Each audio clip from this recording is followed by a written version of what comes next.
From the field to the film room to the war room, we've got you covered every step of the way as the road to the draft starts right now. Hello and welcome to another episode of the Armchair Scouts. I'm your host, Shane Haff, and you can follow me on Twitter at ShaneHaffNFL. I'm joined today by my co-host and fellow draft enthusiast, Dibes. Give him a follow on Twitter at Mr. Crockpot. Be sure to check out his podcast, Party on Broad. Dibes, how are you doing today? What's going on, man? Thanks for having me. Let's do this. All right. Also joined by his co-host on Party on Broad. It's Ryan. Give him a follow on Twitter at Philly Sports PSA. Ryan, how are you doing tonight? I'm doing fantastic. Ready to talk about this game of the week and a special player to watch. All right. Before we get to our game of the week breakdown, as we always do, we're going to throw it around the horn. We're each going to give you a prospect that we think the Eagles could be interested in come draft time. Maybe you keep an eye on them as you watch the games this weekend. Ryan, I'll throw it to you first. Who are you watching for the Eagles this weekend? Are you sure you don't want to go to me last? Oh, well, it doesn't. We could also go to me last because it's the same game. Oh, okay. I actually don't even know who yours is. I didn't get back to that chat, so we'll run ours back to back though. I'll just go then. Okay, go for it. Sorry, I watched this last week, so I do appreciate you looking out for me. Absolutely. That's what I'm here for. But I'm going to look at Gunnar Helm, which is a tight end out of Texas. Obviously, we're going to be talking about him in just a second. This dude is 6'5". He is an absolute monster. He's about 255-ish. I think it says 250 there, but still, he obviously coming out of the shadow of JT Sanders, who had an exceptional year last year. He's kind of not skipped a beat, honestly, and really been a vital part of that Texas offense. This guy has absolute exceptional hands. Just one of those natural pass catchers who can just, you throw it anywhere in his kind of vicinity and he's going to come back with the football. He's, real consistent with that. He's great. He's got a good route running tree, really good with deep routes as well, and can actually create good separation. So he is a good vertical threat. Like I said, he's got a great size to him, which, again, is not only great for, being a nice, safe target for quarterbacks, especially in the red zone, but also, when it comes to blocking in the run game, he's got a great work ethic in that, and really seems to not shy away from it. Now, while he's not the greatest blocker, he does certainly need some refinement in that area, and perhaps needs to get a little bit stronger, in the next level. This is a guy that is one of the quicker tight ends in college football. He's a great deep threat, and again, I think we still shudder to realize how much tight end help the Philadelphia Eagles need. This is a guy that could come in and easily be a humongous upgrade on tight end too. But again, has the skills and the ability to potentially take over as the number one guy. He's not the greatest athlete, but again, he's consistent, he's reliable. And again, he doesn't mind putting in the work, and that sounds like a Philadelphia Eagle to me. So take a look at Gunnar Helm, especially this weekend, as we are going to talk about Texas and Texas A&M in just a second. All right. Tight end is a big need for the Eagles, especially since tight end 2 is basically a starter at this point, with the Eagles running a lot of 12 personnel, especially over the last month and a half of the season. So, and Ryan just loves to shout out tight ends too. So Ryan has the same thing with tight ends I've had with safeties. He always falls in love with them, and the Eagles never draft him. But yeah, same with linebackers. So I'm cursed, honestly. Yeah. So, well, I don't know if we can be cursed with linebackers, how the Eagles linebacker position's playing out now. I meant more draft wise. Yeah, for sure. That's why it was so special for me when the Eagles took Sidney Brown. He was my draft crush that year. Oh, nice. He got hurt, and now he doesn't play, and it turns out it sucks even if the Eagles do draft him, but whatever. I'm not bitter. Dives, I'll throw it to you next. Who is your prospect you're keeping an eye on for the Eagles this week? I'm going to go with another tight end. Love a good tight end. Also, another guy that's in my top 10. Big fan of Gunnar Helm. Love that choice, Ryan. But Eli Stowers out of Vanderbilt. Kind of similar in terms of the kind of prospect he is. Very high football IQ, great hands, smart mover in space, doesn't have big-time yak ability, but what he can get, he does effectively. Excellent route runner, at his best in the short intermediate routes areas of the field. He's a former quarterback for Vanderbilt, and that's most noticeable in his all-around lack of physicality. He's not a blocker. That is a major issue. He doesn't stick defenders really well. Technique needs to get better, and that lack of physicality absolutely carries into his routes, struggling against press coverage. He's going to be more of that like flex tight end than a standard one, but he's super smart. He's super athletic, kind of that Taysom Hill kind of mold that can be a very high quality tight end too. I have a day 2 grade on him currently, and Eli Stowers takes on number 11 Tennessee this weekend. The Commodores have had a really tough schedule this year in that conference, but the offense, the Commodores offense has been pretty decent. They've held their own in the SEC, being able to control the clock, being able to be efficient, really show some quality drives. They rank 52nd in the country in points per drive. And Tennessee is a team that has somewhat struggled at times with Nico Iamaleava. It's been kind of an up and down season.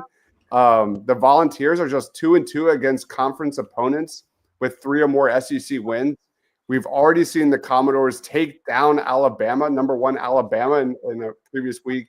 Don't count out Vanderbilt, who is currently playing spoiler. So Eli Stowers, Gunnar Helm, those are 2 really good names to know in that day 2 range if you're looking for a tight end. All right. So there you have it. A couple of tight ends that maybe the Eagles could be interested in.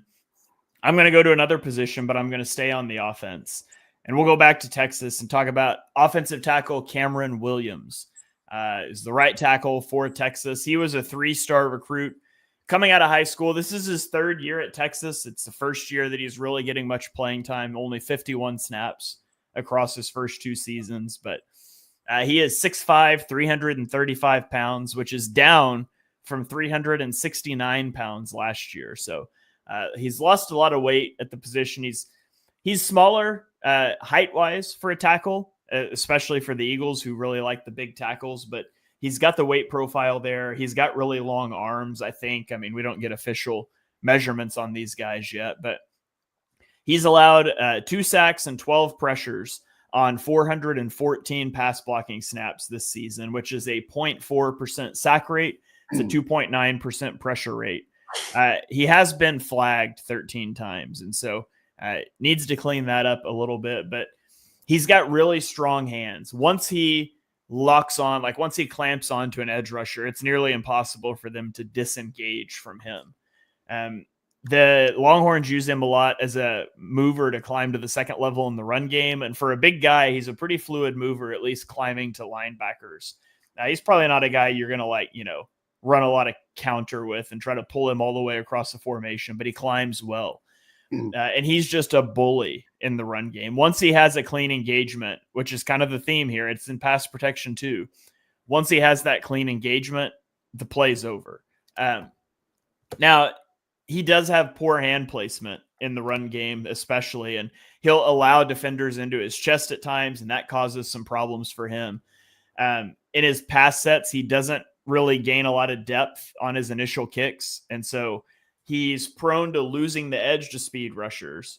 And then he starts to overset, and he's prone to the inside counter moves off of that. So he's a guy that you don't rush with power really well, but you can get around him. And I think a lot of that comes from inexperience. He's only a 1-year starter. He's got shaky footwork and balance. He could potentially be a guard at the next level, but he could also stick outside. I think he's probably a high day 2 guy, top of the second round sort of guy. His move to the NFL would be smoothed out a lot if he lands with like an RPO play action heavy team that lets him run block more.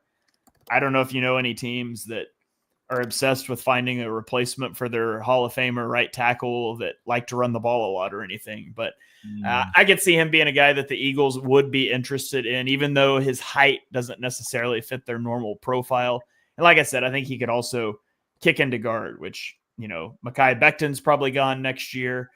I think they probably feel comfortable with Tyler Steen, but Tyler Steen's not a mauler like Cameron Williams is. And, you know, maybe they view Steen as more valuable as like a swing backup or something. So he's a guy to keep an eye on. There's another offensive tackle for Texas that is going to go higher than him. He's a left tackle, and so I didn't focus in on him as much. But both of those guys are going to get chances to block Nick Scorton and for Texas A&M, and so he moves around. That'll be fun matchups to watch.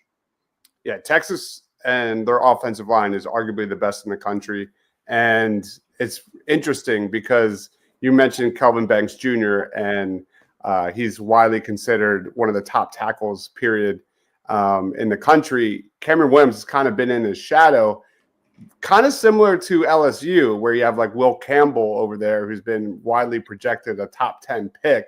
Hasn't really been that dominant. There's another guy on the right side named Emory Jones Jr., who's also played extremely well. So it's kind of similar situations. Yeah. All right. Well, we've hinted around it. Our game of the week is number 3 Texas traveling to number 15 Texas A&M. It's Saturday night at 7:30. You know, for a Big 12 guy like me, this was such a hotly contested rivalry that died when A&M moved to the SEC. And now Texas is in the SEC, and they meet for the first time in 13 years, which is crazy. Not to be like old man yells at clouds, but that is one of the sad things about the conference realignment is seeing those rivalries die out. You know, OU and Nebraska used to have one. OU and OSU have one that is real up in limbo. You know, they're not going to play this season. So I hate seeing those rivalries die out. It's always fun to see one of them renewed. But to add on to the stakes, the winner will take on Georgia in the SEC championship game. And it has major implications for both teams when it comes to the college football playoff. Like Texas is probably solidly in no matter what. You'd like to not leave anything up to chance. And A&M is probably just on the outside looking in, but a win here could do a lot for them. Texas would love to get a chance to avenge their sole loss to Georgia for mid-October. A&M coming off a 4 overtime loss to Auburn last week. So high stakes game here. Ryan, what are you watching for in this one? Yeah, listen, you said it best. I mean, this is 13 years in the making. You know that this school has had this date circled on their calendar. It's in College Station. The 12th man, 100,000 strong, are going to be making life miserable for Texas here. But, you know, again, I think it's, you know, going to be quite a massive challenge for the Aggies to, be able to overcome just the offensive and defensive power that Texas brings to the table. Unfortunately, Texas is, pretty, strong generally in the first half of games. And, that's unfortunately where Texas A&M sort of seems to struggle this year. But I don't know. I just think the offensive firepower of Texas, whoever is that quarterback, it seems like every other week they're like, well, are we gonna do it? Are we gonna do it? Are we gonna stay with yours? Or whatever. But I think either way that they go, Texas is just has too many weapons. And while the Aggies defense is fantastic, and they do have the advantage of being home, I just don't see it happening, unfortunately, for the Aggies this year. But again, great that the rivalry is back, and hopefully this continues every year, and maybe the Aggies get a little revenge next year. All right, so Ryan's got Texas walking out with the victory. Dibes, where's your head at with this game? Yeah, Texas is going to roll in this one. But I have two guys to highlight if you're an Eagles fan. One, the Eagles probably won't be able to draft because he's going to go in the top 10. But it's worth mentioning, strange things happen. Quinyon Mitchell falls. Jalen Carter falls. You never know. Cooper DeJean somehow isn't a first-round pick. It happens. But the other guy is not draft eligible. But if you're going to be watching the game and you love linebacker play, you have to watch. Leading off, Nick Scorton out of Texas A&M. He's a beast. He's a straight beast. One of my, arguably, if not my favorite prospect in this entire draft. Amazing run defender, 6'4", 285, but amazing athlete. He's got a huge frame, excellent play strength. He dominated against Will Campbell and Emory Jones in that game against LSU. One of the best run defending edge rushers in this class. Doesn't have elite bend, but man, he's just a disruptor. He's got excellent power, excellent length, excellent power, pass rusher, everything. So in terms of checking off the boxes, he does a lot. The other guy I want to bring up is Anthony Hill Jr. out of Texas. This guy is a flat-out stud. Very reminiscent to, like, if you're watching a Georgia game and Jalen Walker just pops. He seems to be always around the football, whether that's coming off the edge or as a linebacker. Anthony Hill does a lot of the same kind of stuff. He actually was once committed to Texas A&M before flipping to the Texas Longhorns. He's got 79 tackles, 7.5 sacks on the year, is one of their best pass rushers. He was just named co-defensive player of the week in the SEC for the second time. And he's the leader of a Texas defense that ranks second in the FBS in total defense, passing yards allowed, passing efficiency defense, passes intercepted, first down defense. This Texas defense is legit. And what's crazy is he was actually recently snubbed from being a finalist for the Butkus Award for one of the top defenders in the country, man, which is nuts considering he's the highest graded linebacker in the SEC this year.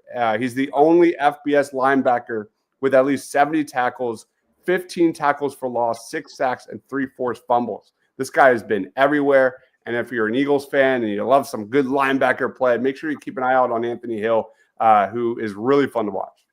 Yeah, well, you had Ryan at linebacker play. So. You really did.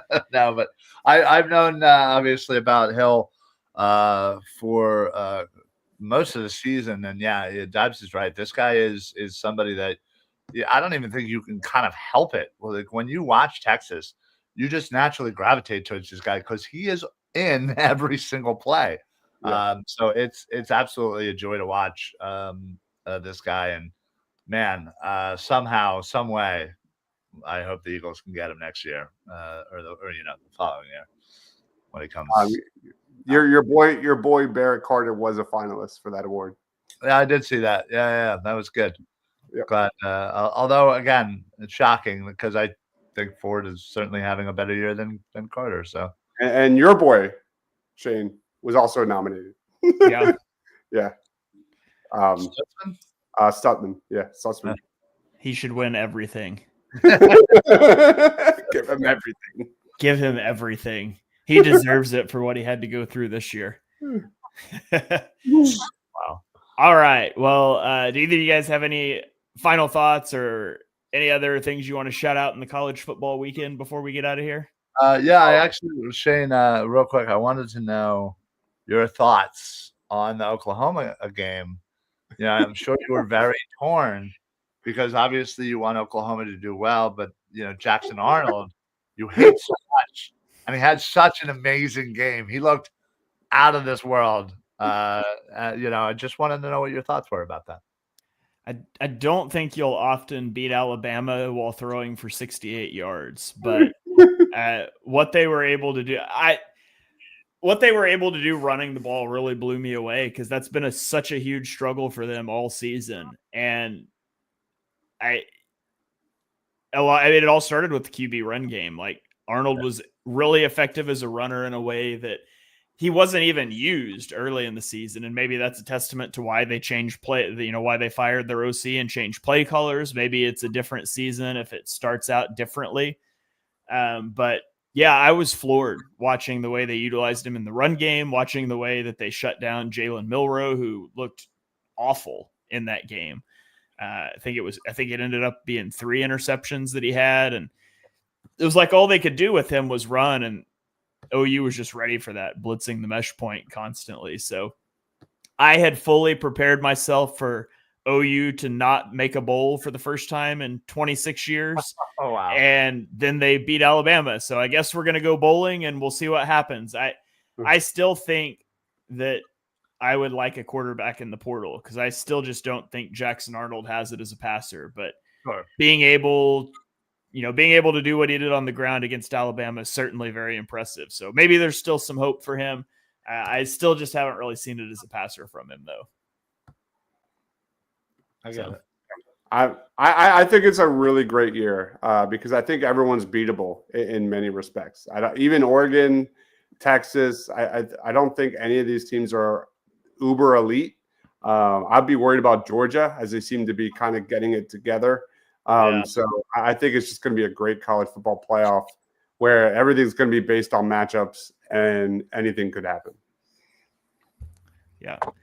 All right. Any other final thoughts before we get out of here? Tyler Warren. Give me Tyler Warren to the Philadelphia Eagles. End of round 1. That's been my guy. So I'm excited to see what Penn State does with him because their offense looks so good when they just run through him, and then it looks like straight crap when they don't. So just keep running through Tyler Warren. Yeah.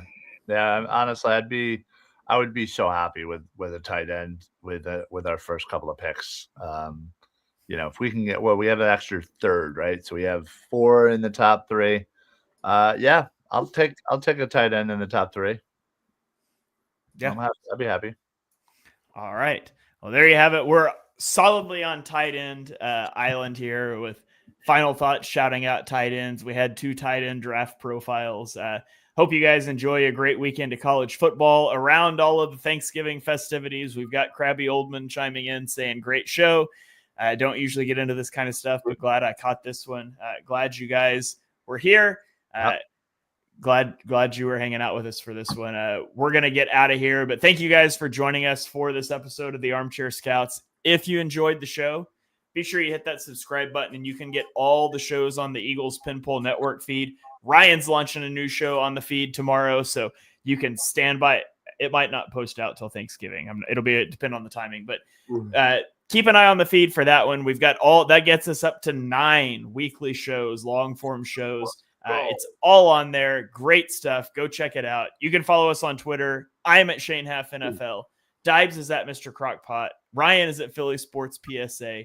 And we will catch you guys next week for another episode of the Armchair Scouts.